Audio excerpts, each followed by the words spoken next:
officially underway. Agents are pretty much mirrored. And Skadoodle's going to start off with a very aggressive look towards A main. Mina is going to dispatch of him accordingly and start off with a 4 against 3, 4 against 2 in favor of Equinox. Skadoodle gets maybe a little too overzealous and will pay the price. Now it's down to the 4v2 and they're going to rush onto this A site to get the spike down. Unless DaZeD does things. Unless, yeah. All right, he was able to get 2 and even things up, which is probably the most important part there, right? Like, the fact that he was able to not up the numbers and put things could be the difference maker here. Oh, Dcop knows. He flashes in, he goes aggressive, and Brax is taken out. It's going to be 1 member left on the side of T1, and it was DaZeD. DaZeD, who was the hero at the beginning of the round, now severely outnumbered, as he was last time, but this time with much lower health. Shark Dart's going to affect Dcop as EXN is going to play close underneath. Bobbin and weaving out to safety. Dcop is going to play point as the sacrificial lamb. But as DaZeD jump down, DaZeD jump. We're able to take that away from them now. Equinox is going to have guns in kind. They're going to be able to respond with firepower of their own. Let's see how they hold up. They're really comfortable on the site. There's a point man that has gone uncontested. It's Brax playing close in the workshop, and Paincakes knows that there's somebody on the opposite side, and I don't think Brax knows where he is. Brax has already been a problem, taking down 2 members, bringing it down to just 2. The 4v2 Paincakes in a position that I don't think T1 are aware of, and as a result, he's going to dispatch 1. Paranoia comes through, trying to find more success. Now looking at Mina's perspective, it's all down to Mina. 46 HP, recon bolt, not going to spot him out, so they know he's playing backside. They're going to smoke him off. Shock Dart's trying to play the corners. Spyder pushes forward. 3K on the round. T1 finds success and now lead by 2. This B main side, which is what they're doing now, which is the leading charge here from Mina. And Skadoodle will take him down. AZK will help as well. As one after the other, they'll fall apart. Paincakes will stop the bleeding, but for how long? It's a 4v2 with Spike still not on the ground.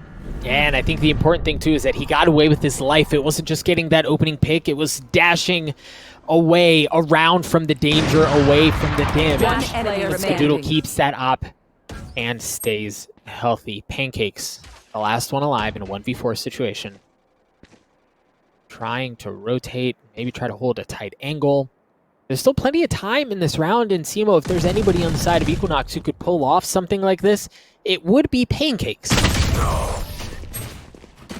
It would be. It's not likely going to be the deciding factor of that, but now as they start to push in, Spyder is still alive.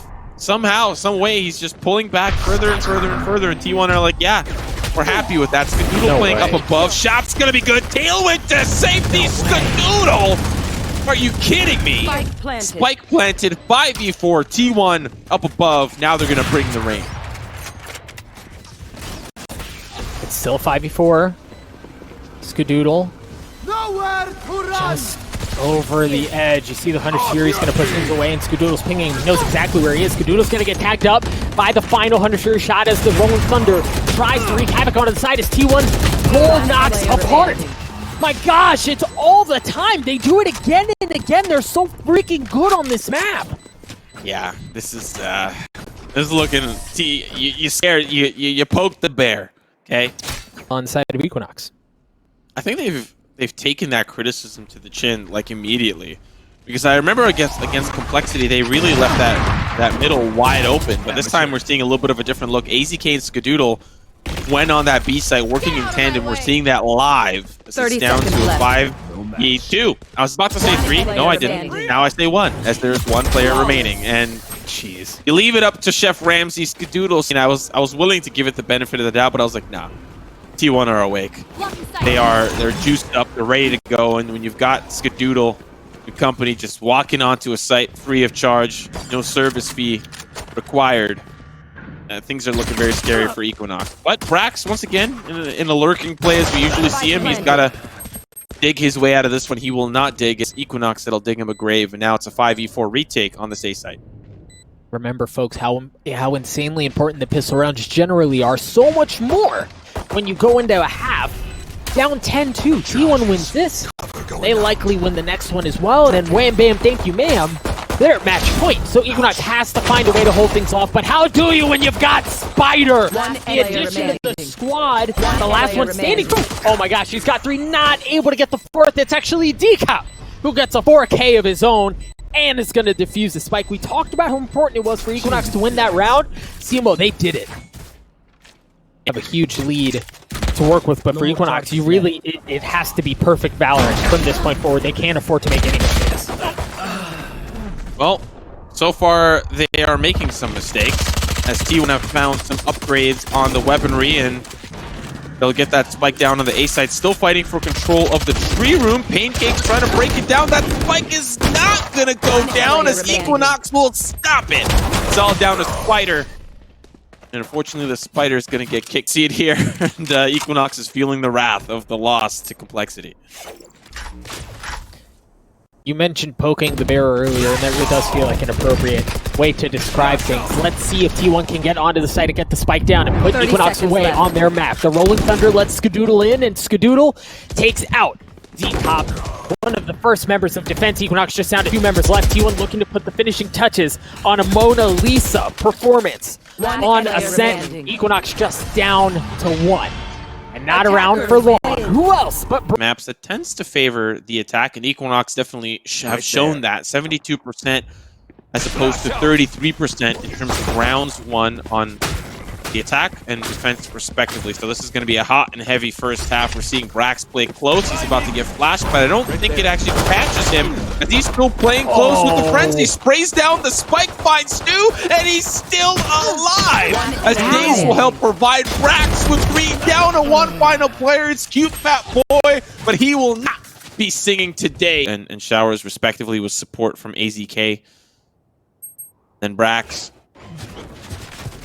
playing the rotate, as he's comfortable. As honestly, T1 are very comfortable across the board with retaking the site, and now they have DaZeD with a good early pick. We'll see how long he survives, but that's a great start. It's now 5v4 retake, and he's still alive in the elbow. Certainly a great start indeed. He was able not only to get the kill, but buy enough time for his teammate to rotate over. Now T1, as we have grown to expect, are going to be fighting for the retake. DaZeD gets another one as he continues to light up the kill feed. Furthermore, the Rolling Thunder pushes off members onto the site. A 5v3. Spyder looks like he might be able to just get the defuse by himself. There are 2 members of Equinox over by Octagon, and who have not managed to work their way onto the site. There's the Hunter's Fury, a very expensive investment, as there's just 1 left on the side of Equinox. Oh, he managed to stop the defuse. Dcop gets 4. It's going to drop things down to a 1v1 as he has 14 health. Trying to swing the corner, just 6 bullets to work with, and DaZeD with the 4K is able to take care of him. The spike got down to half. He's going to be able to defuse it as well. What a round by T1! Yeah, or maybe wait for Equinox to cross. Equinox to cross.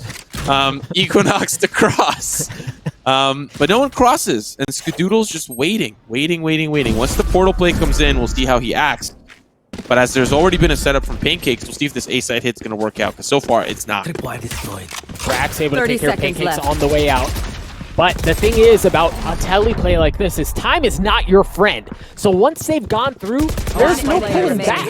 Really, you're just down to 20 seconds, and that also gives away entire rotations. They know where they're coming from. Equinox is just down to 1. It's a cute fat boy who's able to take care of Brax, a little bit of man in the mirror.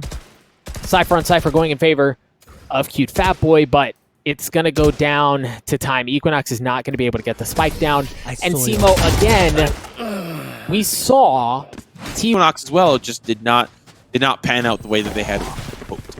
At this point, Equinox, they surely have to stick to a site at this point. Yeah, it looks like it's exactly what they're going to do. The spike is going to go down at the hands of Dcop, and now T1 can comfortably rotate over. AZK is able to get an opening kill with the utility, and the ult is going to be used as well. Skadoodle using the showstopper to try to get some info, but no, it's actually AZK with the Phantom that's able to get 3 as the Hunter's Fury is traded right back out. Equinox just down to 2. The spike is ticking. Skadoodle in a position to try to bait out the player from Cubby. Brax is going to take one out. Now it's down to 1 final player. It's Paincakes. T1. Crystal clear round from them.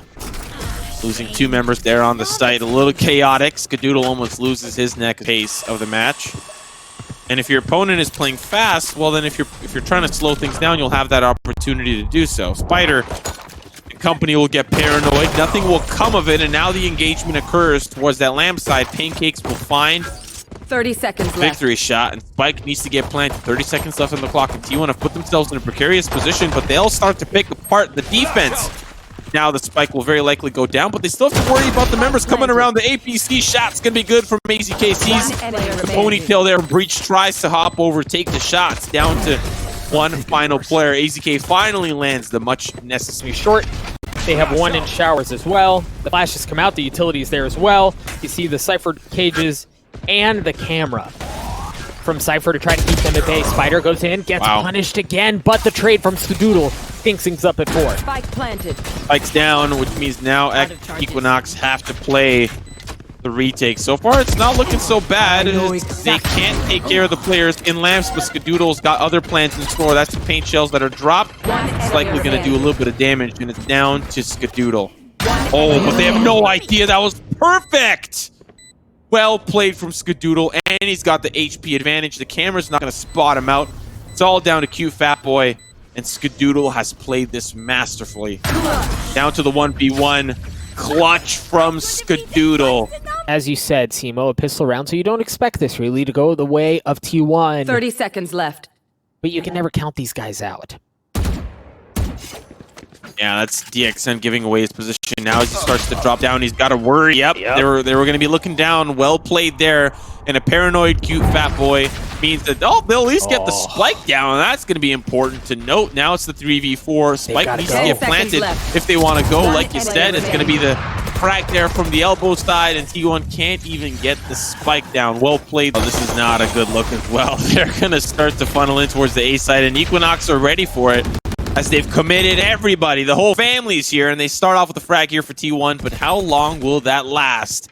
So far, it's looking like 2 on the money. Spike is being planted. 30 seconds left on the clock, and now with the spike planted, time is definite. Dcop going to find one with the frenzy. It's a 4v3. 2 players towards the lamp side, and I don't think they anticipate a player playing there. AZK is going to make sure that he's going to take the job. In the pregame that Complexity have also leveled up. It's not enough to say that T1 did not play their best, but it's more than enough to say that Complexity played to their heart. They played their heart out. For Equinox, they're looking to do the same. So far, it's working out. Cute Fat Boy's going to find Skadoodle, and that's an important member down. But look at the flank. Pay attention to the 2 members by the tripwire. T1 are kind of stuck here. They can't really go very far. They at least have showers control, but there's a flank coming in from behind. Spyder completely unaware. Mina gonna find 2. The slice and the dice continues to provide as it's down to Brax. He's trying to run, but you can only run so far. Equinox, stay alive and keep things within 1. Unbelievable. Simo, you called. Well, Brax is gonna find Cute Fat Boy. And now Dcop's like, I'm going to avenge my fallen comrade, but Brax is still alive. He might be able to even find another one. The Aftershock's going to help out. He's going to try to flank, and Paincakes will be able to sandwich him in. But guess what? T1's been doing this entire time. You focus all of your attention onto Brax. Wow, he's in the shower side. He's trying to push with his team. Nope, his team don't care. They're going to plant the spike. They're going to plant it towards the default spot, and they're going to choke out the rotator that's coming from the defender spawn. So guess what? Now you've got the toughest retake in history, and you're up against T1. So far, it's not looking so bad. 2 there on the money, down to the 3v2. 1 player remains. It's Mina coming in from A short. T1 have proven that they are a worthy adversary. That Complexity made a mistake.